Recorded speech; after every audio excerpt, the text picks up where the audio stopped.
নমস্কার, শুভ সকাল। কেমন আছেন সবাই?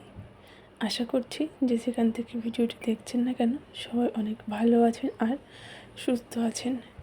শিকদাস লাইফস্টাইলের আরও একটা ভিডিওতে সবাইকে অনেক অনেক সুস্বাগত জানিয়ে আমার ভিডিওটি এখান থেকে শুরু করছি।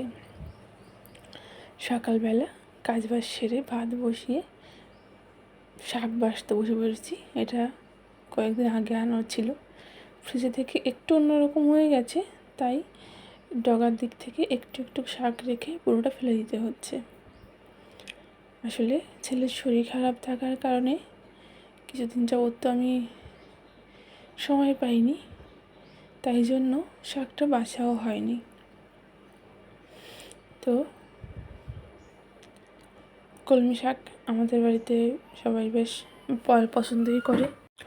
ছেলের জ্বরটা ছেড়ে গেছে, এখন বেশ ভালোই আছে। তবে আরও একটা সমস্যা হয়ে গেছে। আসলে মায়েরা যে বাড়িতে ভাড়া উঠেছিল সেই মালিক ঘরওয়ালা খুবই ঝামেলা করছে।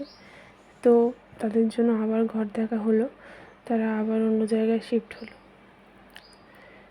প্রচুর প্রবলেম আর কি। তো যাই হোক, এখানে শাকগুলো বেছে নিয়েছি, ধুয়ে কেটে ভাজাও বসিয়ে দিয়েছি। তারপরে দেখো এখানে স্মুদিটা করব।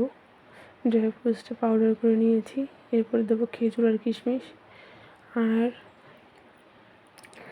একবারে দুপুরে রান্নাটাও করে রাখবো, কেননা দুপুরে এত গরম পড়ে যে তখন রান্না করা সম্ভব হয় না।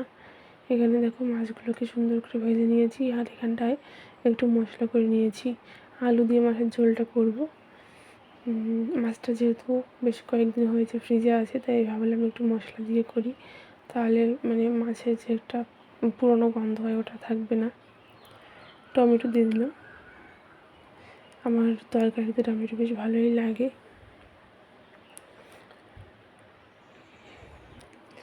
আর অনেক দিন ঠান্ডা দেওয়ার পরে এখন কেমন গরম দিচ্ছে বলো, মনে হচ্ছে যে জীবন পুরো মাইক্রোওয়েভে ঢুকে দিয়েছে। যাই হোক, মশলাটা কষিয়ে জল দিয়ে দিয়েছি। তারপরে দেখো ফুটে উঠলে মাছগুলো দিয়ে সুন্দর করে ফুটিয়ে একটু ধনেপাতা দিয়ে নামিয়ে নেবো, হয়ে যাবে রান্না। আর আজকে তেমন কোনো ভিডিও শ্যুট করা হয়নি, কেননা প্রচুর ব্যস্ত ছিলাম।